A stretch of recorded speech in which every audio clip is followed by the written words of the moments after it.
इजाजत हो तो बोलना शुरू करें।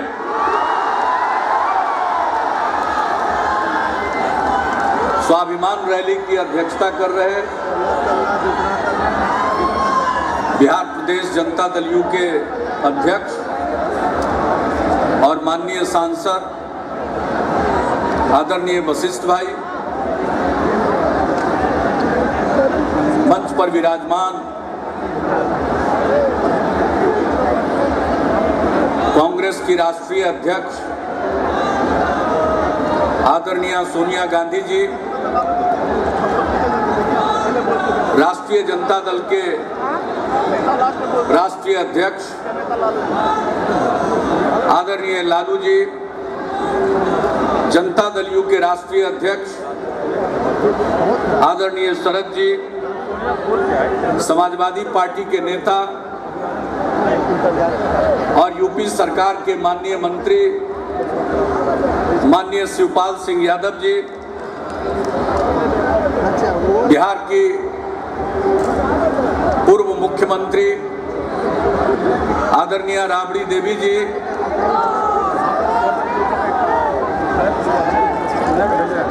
कांग्रेस पार्टी के वरिष्ठ नेता, राज्यसभा में प्रतिपक्ष के नेता, जम्मू कश्मीर के पूर्व मुख्यमंत्री, भारत सरकार के पूर्व मंत्री जनाब गुलाम नबी आजाद साहब,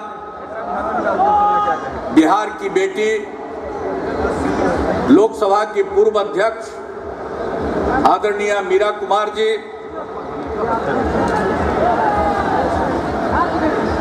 कांग्रेस पार्टी के वरिष्ठ नेता श्री सीपी जोशी जी,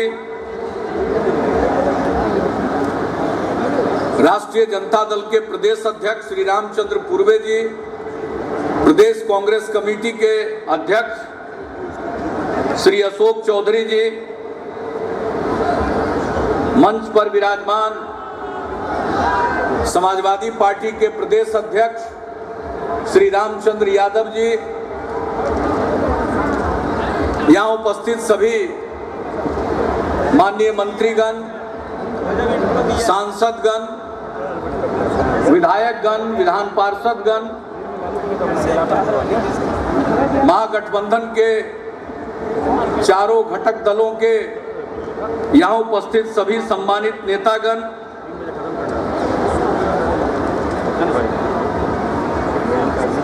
यहाँ उपस्थित प्रिंट एवं इलेक्ट्रॉनिक मीडिया के सभी प्रतिनिधिगण, इस रैली में मौजूद बहनों और भाइयों, मैं किन शब्दों में आपका अभिनंदन करूं, आपका स्वागत करूं। रैली आज, स्वाभिमान रैली आज 11 बजे से प्रारंभ होने वाली थी और गांधी मैदान को कौन कहे, पूरे पटना को आपने पाठ दिया, उसके पहले ही पाठ दिया। ये जो जन सैलाब उमड़ा है और सिर्फ रैली के वक्त नहीं, रैली के 18 घंटे पहले से जो जन सैलाब उमड़ा है पटना में और बिहार के कोने कोने से लोग पटना की ओर कूच कर गए, उसने साबित कर दिया कि दुनिया की कोई ताकत अगर हमारे स्वाभिमान को ललकारेगी तो हम उसी तरह से उसका उत्तर देंगे।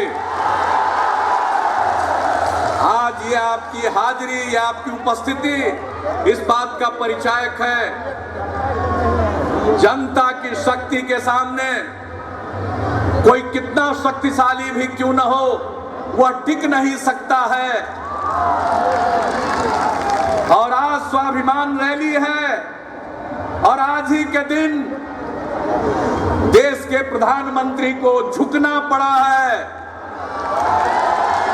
ये जो किसान विरोधी भूमि अधिग्रहण अध्यादेश लाया था, 3 बार उसको जारी किया, संसद में समर्थन नहीं मिला, देश की जनता ने इसको नकारा और आज थक कर लोगों के सामने झुकना पड़ा और प्रधानमंत्री जी को अपने कदम वापस लेने पड़े हैं। ये खुशी का दिन है।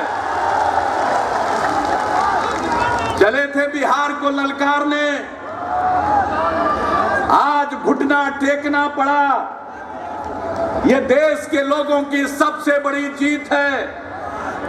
ये जो भूमि अधिग्रहण के लिए कानून 2013 में बना था, वह बहुत ही प्रगतिशील कानून था। सभी पार्टियों ने उसका समर्थन दिया था, जिसमें भाजपा भी शामिल थी। लेकिन यहां सत्ता में आने के बाद आपने उस कानून को कमजोर करने की कोशिश की। किसानों की बिना सहमति के उनकी जमीन छीनने के लिए आपने संशोधन लाने का दुष्प्रयास किया। लोगों का जबरदस्त विरोध हुआ देश भर में। हम लोग भी उपवास पर बैठे, धरना पर लोग बैठे, देश के कोने कोने में अनेक कार्यक्रम हुए और लोग बताते रहे कि लोगों को गुमराह किया जा रहा है। मुझे याद है नीति आयोग के बैनर तले मुख्यमंत्रियों की बैठक बुलाई गई थी। कांग्रेस पार्टी के मुख्यमंत्रियों ने उस बैठक में हिस्सा नहीं लिया, लेकिन हम लोग गए थे और हम लोगों ने कह दिया था कि यह विधेयक किसान विरोधी है। सब लोगों ने कहा, यहां तक कि उनके समर्थक दल के लोगों ने भी कहा। तो आज ये खुशी की बात कि अंततः गत्वा झुकना पड़ा, रोल बैक करना पड़ा। और आज जब हम यहां के लिए निकल रहे थे तो मन की बात प्रधानमंत्री जी कर रहे थे। आज ये उनके मन की बात नहीं थी,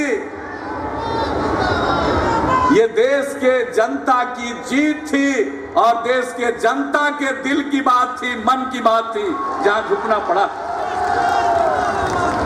आज न जाने क्यों बिहार की याद बिहार के चुनाव के वक्त आई।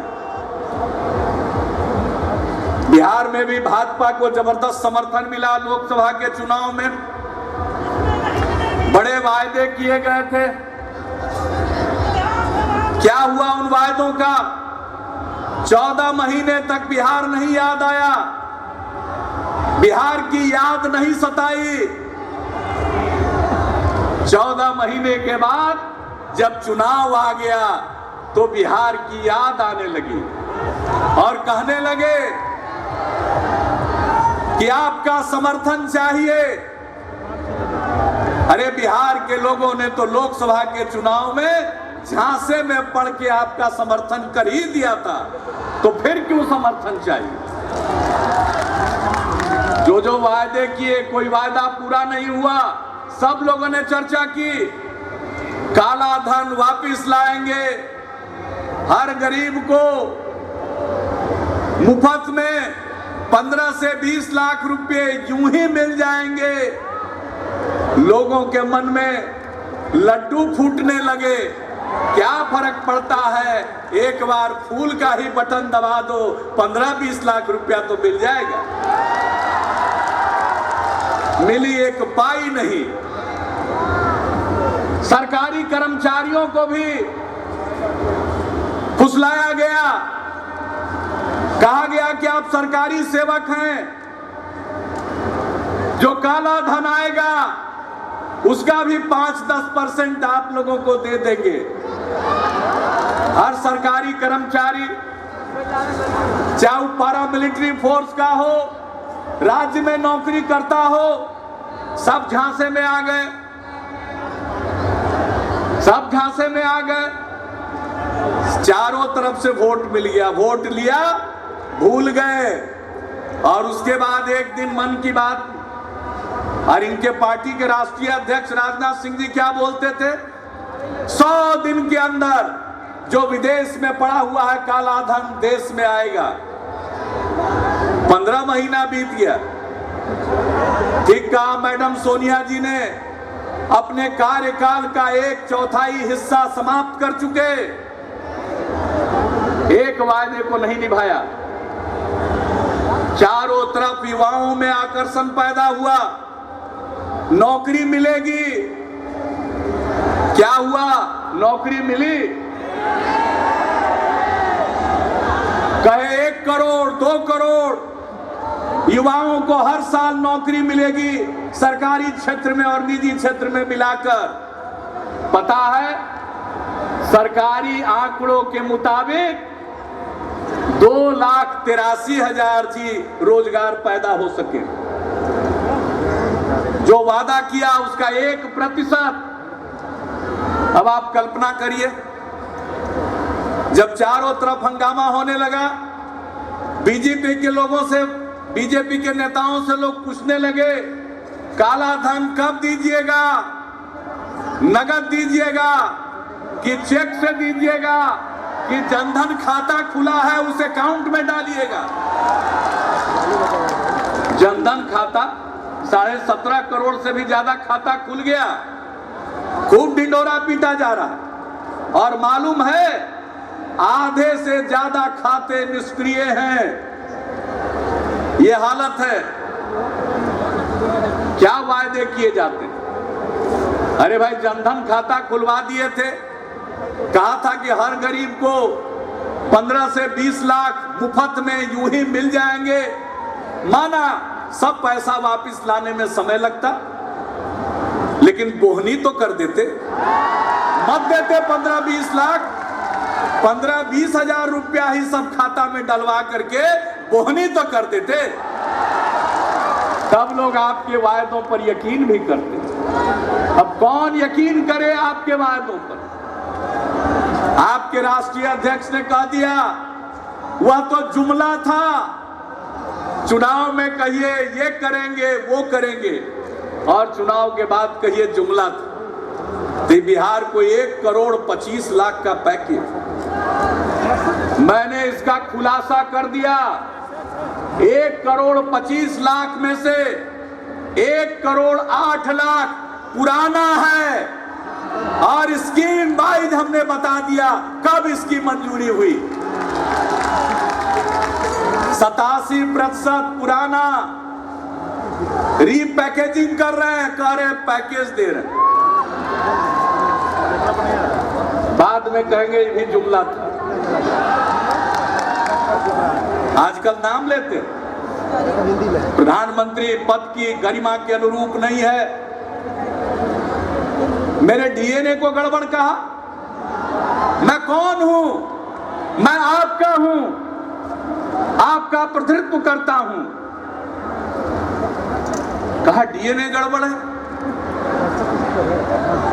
आज बिहार के लोग अपना अपना बाल नाखून काट करके डीएनए जांच के लिए अपना सैंपल इकट्ठा कर रहे हैं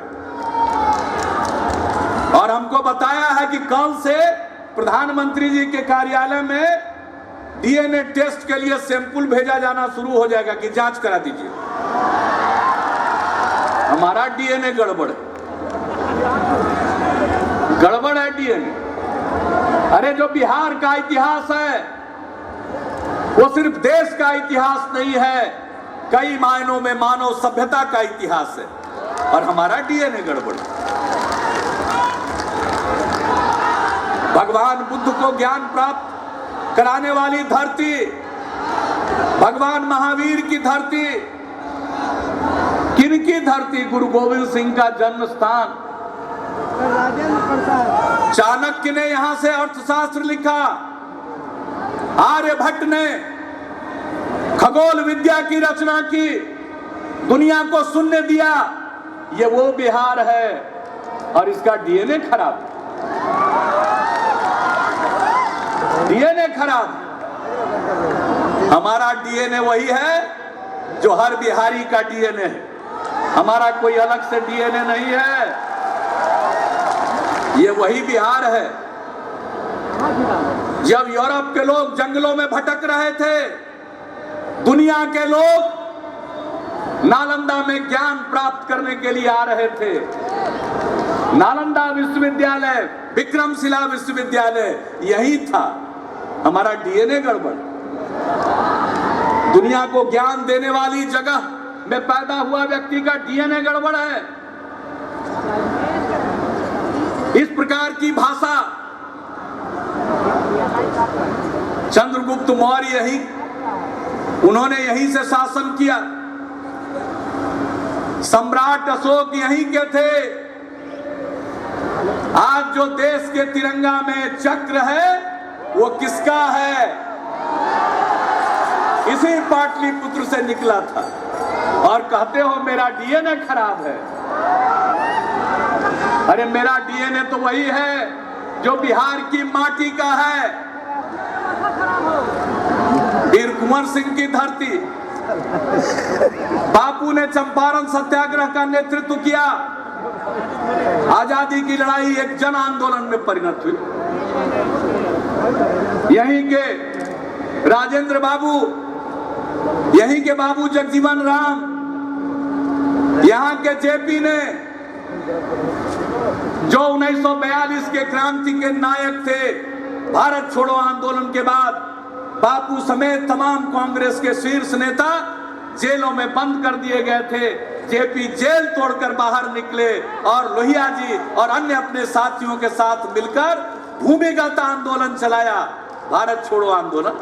वो जेपी जिन्होंने इसी गांधी मैदान से संपूर्ण क्रांति का आह्वान किया, ये उनकी धरती। मेरा डीएनए गड़बड़ है। इसी बिहार ने देश को पहला राष्ट्रपति दिया, हमारा डीएनए गड़बड़। अब ये चुनौती दी है बिहार के लोगों को, हमारे स्वाभिमान को ललकारा है। वो मुझको कहते हैं अहंकारी है। अहंकार मेरे खून में नहीं है, लेकिन रोम रोम रग रग में स्वाभिमान है। उसके साथ हम कोई सौदा नहीं कर सकते। हम लोग स्वाभिमानी, गरीब हो सकते हैं। मैं तो एक स्वतंत्रता सेनानी के परिवार में पैदा हुआ। हमारे डीएनए को वो चुनौती देते हैं जिनके पूर्वजों का देश की आजादी की लड़ाई में कोई योगदान नहीं था। वो हमारे डीएनए को चुनौती देते हैं।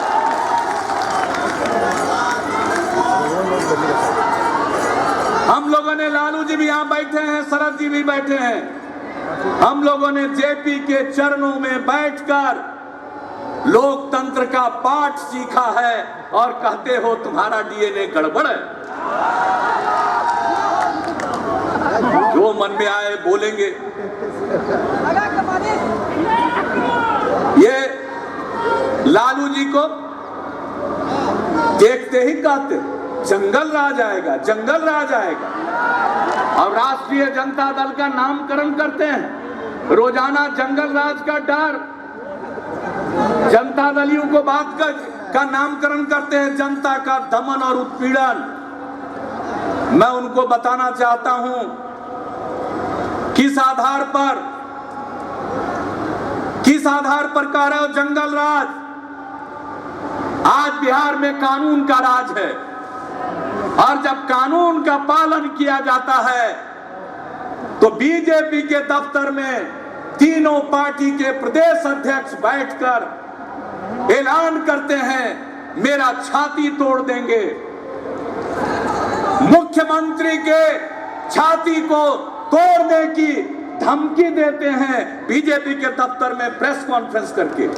और जो आदमी इस भाषा का प्रयोग करता है उसके बारे में आदरणीय प्रधानमंत्री जी पटना आकर कहते हैं मेरे प्रिय मित्र। मुख्यमंत्री की छाती तोड़ने वाला प्रधानमंत्री जी आपका प्रिय मित्र होता है और आप लालू जी को देखकर कहते हैं जंगल राज। मुख्यमंत्री की छाती तोड़ने की धमकी देना भाजपा के दफ्तर से, ये मंगल राज, ये कौन सा राज? ये कौन सी बात करते हो? प्रधानमंत्री आए और एक अपराध का जिक्र उन्होंने कर दिया। बिहार में एक व्यक्ति की, एक युवा की हत्या हो गई। पुलिस ने पूरे मामले की तहकीकात कर ली। जिनका नाम पड़ा और छानबीन के दौरान, इन्वेस्टिगेशन के दौरान जिन लोगों के नाम आए उनको भी पकड़ा।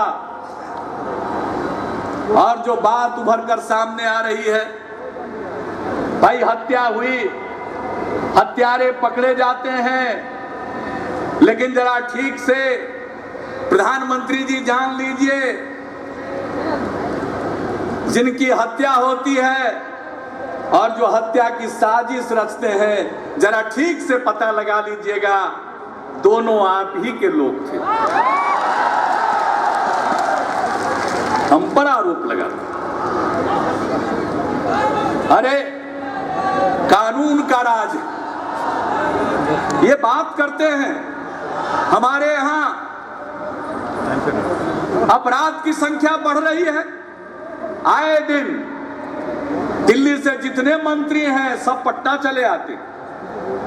लगता है देश की राजधानी दिल्ली से शिफ्ट कर गई है पटना में। इतने मंत्री आते और हर दिन कुछ ना कुछ बोलते रहते हैं दिन भर। और जब प्रधानमंत्री जी ही बोल दिए, अपराध के आंकड़ों का उल्लेख कर दिया, मैं उनको बता देना चाहता हूं, अपराध के जो आंकड़े आप दिखलाते हैं तो सुनने का भी धैर्य रखिएगा, क्योंकि बड़ा मजाक चला। जब नए प्रधानमंत्री बने तो क्षमा मांगते हुए व्हाट्सएप पर हमने देखा मैसेज कि पहले वाले बोलते नहीं हैं, अभी वाले सुनते नहीं। पहले वाले कम बोलते थे, आदत थी उनकी कम बोलने की। ये आए हैं सिर्फ बोलते ही रहते हैं, किसी का सुनते ही नहीं। तो आज हम सुनाना चाहते हैं, जरा अपराध के दर के बारे में उनको सुनाना चाहते हैं, क्योंकि यही तो आरोप लगाते हैं और लालू जी को दिखाकर कहते हैं जंगल राज आ रहा। अरे कोई जंगल राज नहीं आ रहा है, गरीब गुरबा जग गया है, अब आपकी दाल नहीं गलने वाली है।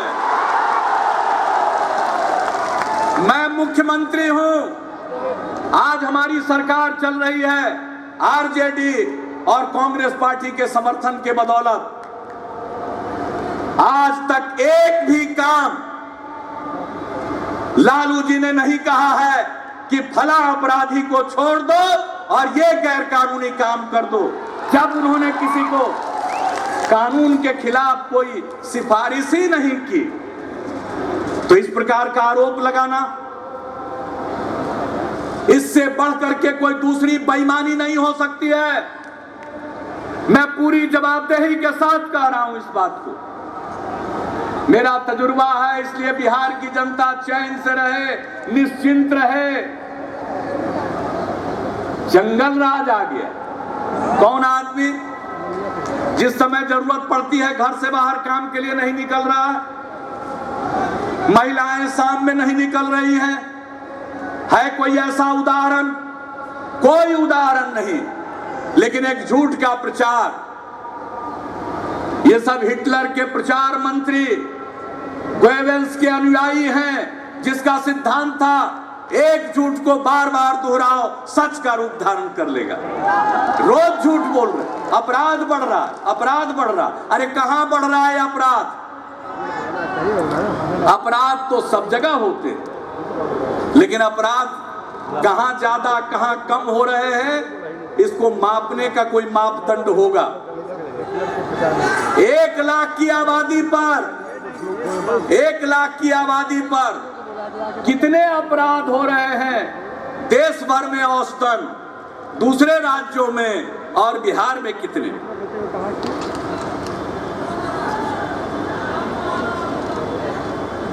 राष्ट्रीय अपराध अभिलेख ब्यूरो, प्रधानमंत्री जी ने उद्धृत किया था हमारे पुलिस के वेबसाइट को कि उस पर अपराध के आंकड़े, एक आंकड़े लेकर उन्होंने अपनी बात कही थी।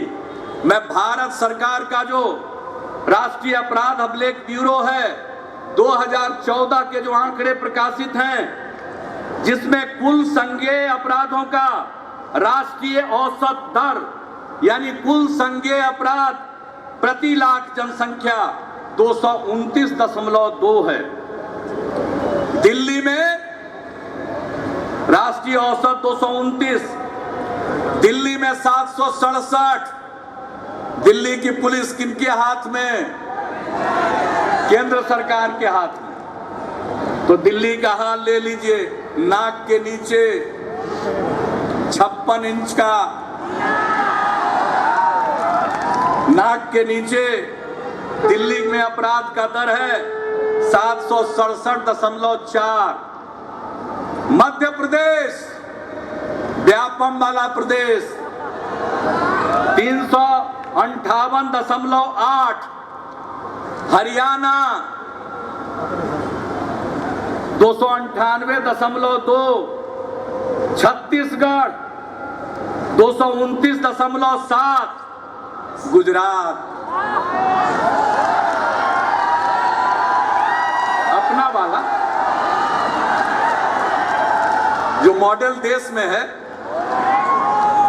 213.3, महाराष्ट्र 212.3 और बिहार का नंबर 22वें पर है। यहां है 174.2। अरे बताइए भाजपा के लोगों, 1 लाख की आबादी पर अपराध दर जिसका राष्ट्रीय औसत 229 है, बिहार का नंबर 22वां 174 है। ये जंगल राज है। तो आपका महाराष्ट्र, गुजरात, छत्तीसगढ़, हरियाणा, मध्य प्रदेश और दिल्ली क्या है? पहला स्थान दिल्ली, तीसरा स्थान मध्य प्रदेश, चौथा स्थान हरियाणा। क्या हाल है? किनका शासन? किनके हाथ में है कानून व्यवस्था? अब फैसला कर लीजिए। कहते हैं लालू जी के आने से जंगल राज, आई सब जगह पर है मंगल राज। अब हम कितना बतावें, समय लगेगा, ज्यादा समय लग जाएगा। सब प्रकार के आंकड़े हैं, लेकिन एक आंकड़ा, महिलाओं के विरुद्ध अपराध, बिहार देश में 26वें स्थान पर है, दिल्ली फिर पहला, मध्य प्रदेश छठा। अब आप कल्पना करिए, महिलाएं यहां उनके राज्य की तुलना में बहुत ज्यादा सुरक्षित, प्रति लाख की आबादी पर अपराध का दर कम। आलोचना हमारी तो इस प्रकार के भ्रम को फैलाकर ये कुछ भी कह सकते, इसलिए सचेत होना। एक चीज मैं कहकर दूसरी बातों की चर्चा करके अपनी बात जल्दी से जल्दी समेटना चाहूंगा। एक बात प्रधानमंत्री जी ने कह दिया, इसी साल का उदाहरण देकर कि जनवरी के तुलना में जून में अपराध बिहार में ज्यादा बढ़ गया। हमने पूरे बिहार का आंकड़ा देखा, वर्षों वर्षों का आंकड़ा देखा, देश का आंकड़ा देखा, तो हमने ट्रेंड देखा कि गर्मी में कुछ अपराध बढ़ते हैं, क्योंकि सबका दिमाग थोड़ा थोड़ा गर्म हो जाता है। और उस बीच आप देखते होंगे, हम बार बार पुलिस वालों को कहते हैं कि जरा इन दिनों दिमाग गर्म होता है, ठीक से ठंडा कीजिए, हम ये बोलते रहते। लेकिन बताइए, मानो अनोखा बिहार हो, अनूठा बिहार हो। इसके बारे में हमने आंकड़े देखे, जनवरी की अपेक्षा जून में प्रत्येक वर्ष कुल संज्ञेय अपराधों की संख्या में हमेशा अधिकांश राज्यों में वृद्धि पाई गई है। जनवरी 2015 की अपेक्षा जून 2015 में बिहार का तो उल्लेख कर दिया आदरणीय प्रधानमंत्री जी ने, न राजस्थान का किया, न मध्य प्रदेश के क्या किया। राजस्थान में जनवरी की तुलना में 43.22% की वृद्धि, मध्य प्रदेश में 39.6% की वृद्धि और हमारे यहाँ 34.4% की वृद्धि। अगर ये वृद्धि अनोखा है, तब आप किस प्रकार से व्याख्या कीजिएगा, सफाई दीजिएगा राजस्थान के 43% वृद्धि दर को, वृद्धि को, और मध्य प्रदेश के 39% के वृद्धि को? तो इनके पास कोई तर्क नहीं है, तथ्य नहीं। ये कुछ भी कह सकते हैं चुनाव में, इनकी कोई मर्यादा नहीं। चुनाव के बाद भूल जाएंगे, इसलिए इनके पैकेज का भंडाफोड़ कर दिया। अरे भाई, आए थे चुनाव में तो आपने विशेष राज्य के दर्जा का भी वादा किया था, अब मुकर क्यों रहे हैं? और विशेष राज्य के दर्जा में हमने बताया 1,25,000 करोड़ में से 1,08,000 करोड़ पुराना है, आपका इसमें कोई योगदान नहीं। पैकेज कैसे हो सकता? ये तो वही बात हुई जैसे जाली नोट, देखने में तो नोट जैसा लगता है लेकिन बाजार में उसकी कोई कीमत नहीं होती है। उसी तरह से है ये 1,25,000 करोड़ में से 1,08,000 करोड़। अरे वो तो पहले से स्वीकृत, इसलिए ये लोगों को झांसा देना चाहते। जवाब नहीं चल रहा, जवाब नहीं चल रहा। इसलिए आप सबसे यही अपील है कि इनके वायदों पर यकीन नहीं। बिहार तरक्की कर रहा, सालाना विकास दर औसतन 10% है, हम आगे बढ़ रहे हैं, लेकिन राष्ट्रीय औसत तक पहुंचने में अगर यह रफ्तार भी कायम रही तो 25 से 30 साल लगेगा।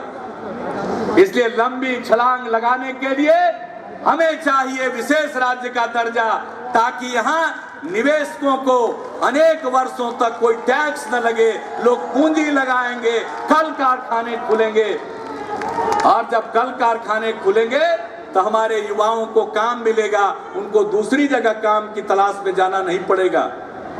मैं आपको विश्वास दिलाता हूं, आपके सहयोग से, समाज के हर तबके के सहयोग से, चाहे हिंदू हो या मुस्लिम, सिख हो या ईसाई, जैन हो या बौद्ध या पारसी, किसी धर्म मजहब के मानने वाले लोग हों, ऊंची जात के लोग हों, पिछड़े वर्ग के लोग हों, अति पिछड़े वर्ग के लोग हों, दलित समाज के हों, महादलित समाज के हों, स्त्री हो या पुरुष, सबके सहयोग से बिहार आगे बढ़ रहा है। आपका आशीर्वाद रहेगा, यह बिहार नई ऊंचाइयों को प्राप्त करेगा। हमारे लोग नौकरी और रोजगार की तलाश में बाहर नहीं जाएंगे, बाहर के लोग रोजगार की तलाश में बिहार आएंगे। वैसा बिहार बनेगा, जरूर बनेगा।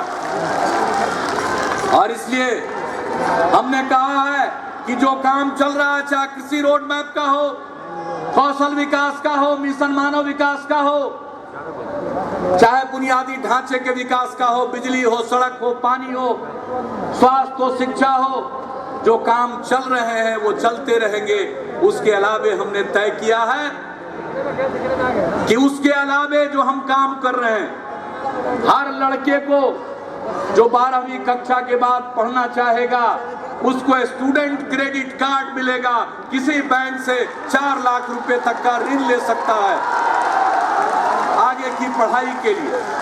और उसमें राज्य सरकार की तरफ से ब्याज में सब्सिडी दी जाएगी 3% की। यही नहीं, उसको आगे पढ़ने के लिए, आगे बढ़ने के लिए अगर कोई आदमी कहीं रोजगार तलाशना चाहता तो उनके माँ बाप को इतना पैसा नहीं है कि रोजगार तलाशने के लिए उसको ट्रेन का भाड़ा, बस का भाड़ा, वहां रहने का, खाने का पैसा दे। इसलिए हम लोग देंगे स्वयं सहायता भत्ता। रोजगार तलाशने के लिए कोई जाएगा 20 से 25 वर्ष की उम्र, कोई कौशल सीखना चाहेगा उसको कौशल सिखाएंगे, कोई उद्यम करना चाहेगा अपने पैरों पर खड़ा होने के लिए उसके लिए 500 करोड़ रुपए का वेंचर कैपिटल फंड होगा। हर कॉलेज और यूनिवर्सिटी को मुफ्त वाईफाई से जोड़ दिया जाएगा। तो ये सब काम युवाओं के लिए हम लोग करेंगे। महिलाओं को आज पुलिस की नौकरी में 35% आरक्षण दिया है हम लोगों ने। सभी प्रकार की सरकारी नौकरियों में 35% आरक्षण महिलाओं को दिया जाएगा।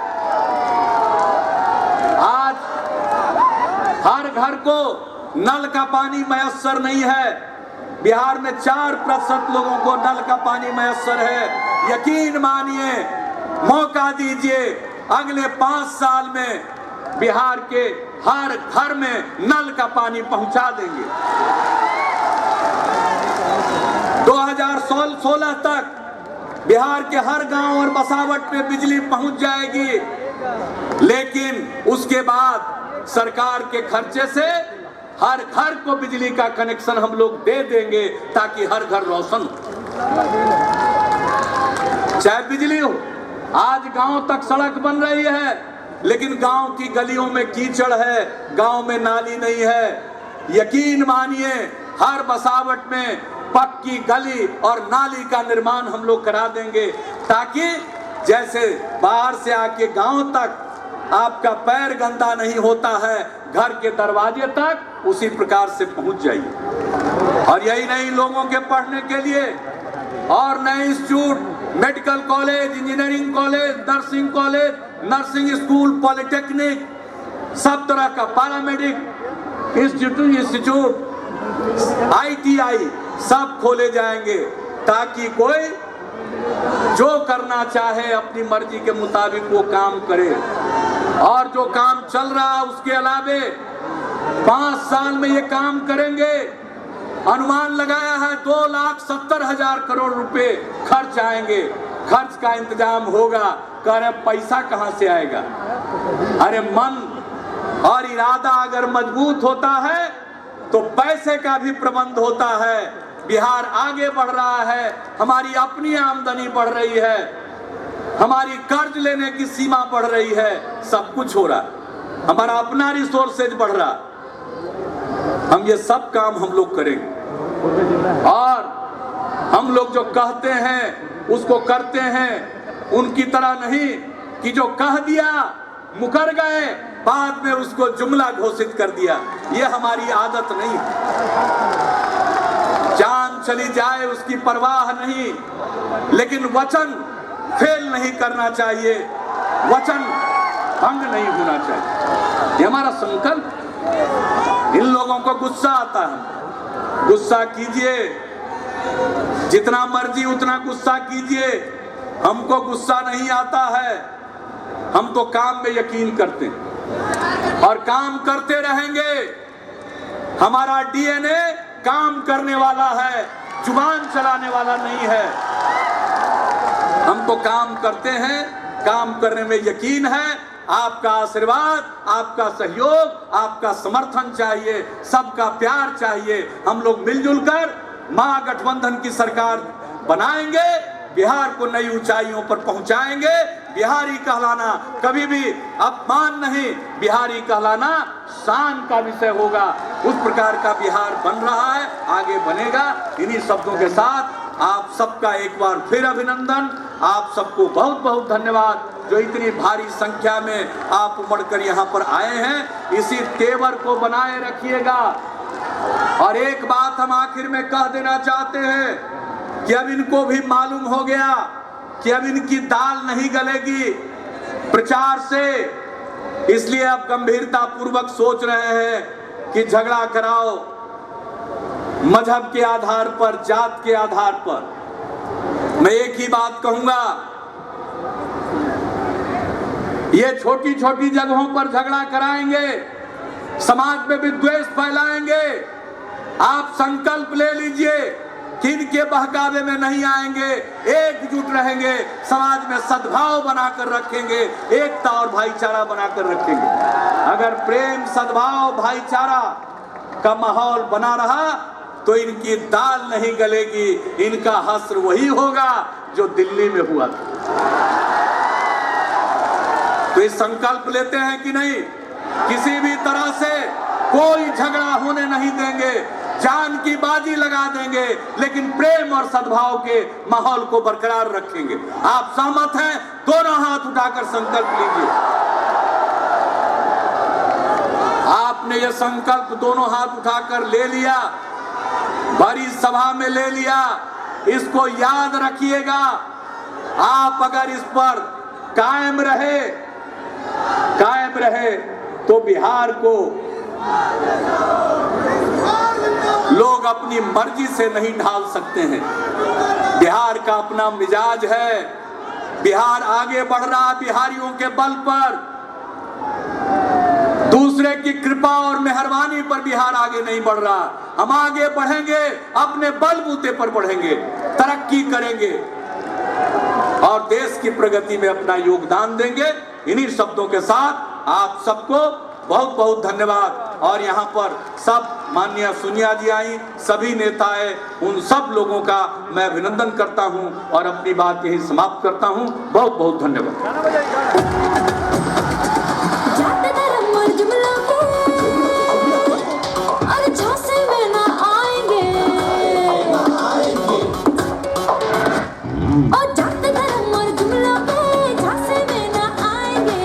आप में बात पे जो काम है, नीतीश को जिताएंगे, नीतीश को जिताएंगे। गाँव तक रास्ता है, गली गली में उजियारा, डर नहीं माहौल में कोनो, दूर हुआ सब अंधियारा। एक बार बोला सच की जयकार बोला, एक बार बोला सच की जयकार बोला। वही हो नेता जिसको सबसे सरोकार हो।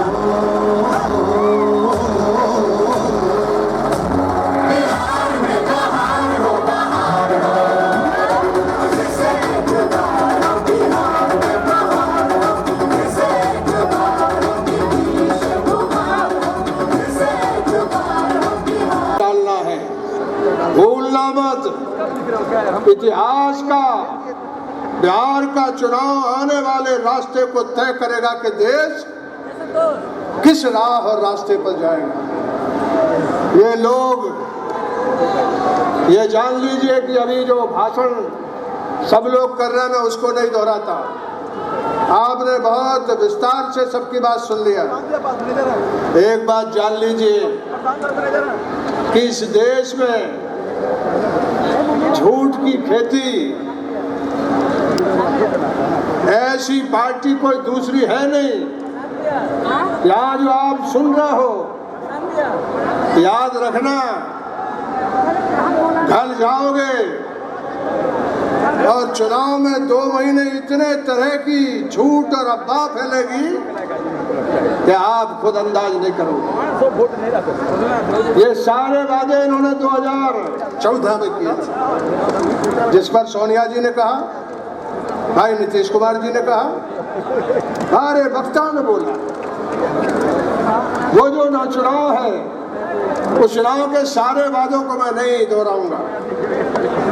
मैं इतना कहना चाहता हूं कि एक वादा उनका बहुत बड़ा था और बहुत वाजिब था। उन्होंने कहा कि हर बरस हम 2 करोड़ लोगों को रोजगार देंगे। क्या कहा? हर साल, हर बरस 2 करोड़ लोगों को रोजगार देंगे। मतलब यह है, सीधा अर्थ यह है कि 2 करोड़ लोगों को रोजगार मिलेगा तो 10 करोड़ लोगों की जिंदगी में रोशनी आएगी, बेहतर बनेगी। 5 बरस में सोनिया जी कह रही थी 104, लगभग 2 बरस होने वाले, लगभग 2 करोड़ लोगों को रोजगार देंगे। इसका मतलब हर साल 10 करोड़ लोगों की जिंदगी में रोशनी आ जाएगी। 5 बरस में 10 करोड़ रोजगार, एक परिवार में 5 आदमी लगाइए एवरेज, 50 करोड़ लोग। नौजवानों सुनो मेरी बात, ये कहते हैं जवान देश है, ये बड़ी संख्या में जवान लोग आए हुए हैं, अकेले इस मैदान में नहीं है। पूरे बिहार की हर सड़क पर इंसान खड़ा है। और गरीब खड़ा है। ये लड़ाई गरीब की है, ये लड़ाई इंसाफ की है। 50 करोड़ का मतलब 125 करोड़ में 50 करोड़ लोगों की जिंदगी बदल जाएगी। क्या हुआ इस वादे का? मैं नौजवानों से कहना चाहता हूँ, ये इसी आशा में आपने वोट डाला था, इसी आशा में वोट डाला था। ये कहते हैं यहाँ जंगल राज। मैं इनसे पूछना चाहता हूँ कि जब बाबरी मस्जिद जब रथ यात्रा लेकर के तोड़ी गई थी, हिंदुस्तान में ऐसा कत्लेआम कभी नहीं हुआ। एक बंटवारा के समय हुआ था, एक बाबरी मस्जिद के टूटने के बाद हुआ था। बताओ, वो जंगल वाला राज था, उसमें कभी नहीं पड़ पाओ। और जो हौसला बढ़ा था, उस हौसले के बाद इसी पार्टी के बदकिस्मती है कि हम 2 हिस्सों में हो गए। आपने बीच से गली से निकलने का काम कर लिया। यहाँ इसके बाद लालू जी के बाद मुख्यमंत्री नीतीश कुमार हुए। उन्होंने दिखा दिया कि गरीब बिहार में विकास का राह और रास्ता क्या है। विस्तार से उन्होंने अपनी बात रखी। यहाँ का जो मोर्चा है वो यदि जीतेगा और हारेगा तो देश का उपचुनाव है। ये बिहार के भाइयों, देश के इतिहास को बदलने का काम बिहार से। कमर कसो और सर पर फेंटा बांधो, इनका पैसा चाप लो, ले लो, और बाकी लोगों को सभी कहो कि लो इनका पैसा। ये लुटेरे लोग हैं, लूट के लाए पैसा। ये देश के कॉर्पोरेट और बड़े लोगों से पैसा लेके आए, ये आपके शोषण का पैसा। मन की बात तो बहुत वर्षों से लोग सुन रहे हैं, इसलिए रोजगार के मामले में जो आपने वादा किया है, पैसे के मामले में तुमने कह दिया जुमला है। अच्छे दिन आएंगे उसके लिए कह दिया कि लोगों ने बना दिया। लेकिन एक बात याद रखना, एक बार जनता चली जाती है और दूसरी बार जनता जब समझ जाती है कि छल हुआ है तो वो जनता कुचल देती है। इसलिए बिहार के भाइयों, इसको यहाँ पूरे के पूरे ये जो कमल है, ये कमल जो है बिहार में बहुत कम होता है। ये कमल जो है ये हमेशा कीचड़ में बनता है। देश को कीचड़ बनाना है तो फिर बिहार को भी खड़ा होना है और नए सिरे से ताकत से नौजवानों रोजगार का वादा